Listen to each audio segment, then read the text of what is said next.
Hi అండి, నేను గసగసాల కూర అయితే వండుతున్నానండి. మళ్ళీ ఎండలు కాస్తున్నాయి కదా, చలువ చేస్తుందని అయితే ఈ కూర వండుతున్నాను. ఒక్కొక్కరు ఒక్కోలాగా అయితే వండుతారు కదా, నేను ఎలా వండుతానో చూపిస్తాను చూడండి. ఇంతవరకు నా ఛానల్ సబ్స్క్రైబ్ చేసుకోకపోతే సబ్స్క్రైబ్ చేసుకున్నాను కదా. ముందుగా అయితే గసగసాలు వేసుకున్నాను, అలాగే జీలకర్ర, ధనియాలు, వెల్లుల్లిపాయలు, ఎండుమిర్చి, ఉల్లిపాయలు మొత్తం గ్రైండ్ చేసేసి, ధనియాలు, ఎండుమిర్చి, జీలకర్ర లైట్గా వేయించేసి కూడా గ్రైండ్ చేసుకోవచ్చండి.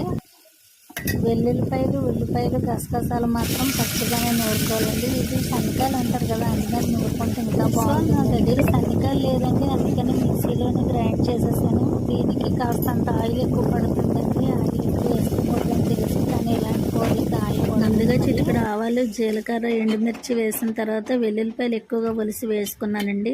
తర్వాత ముందుగా గ్రైండ్ చేసుకుని గసగసాలు ముద్ద వేసేసి బాగా వేగిన తర్వాత పసుపు, ఉప్పు వేసుకోవాలండి. ఎండుమిర్చి కారం చాలా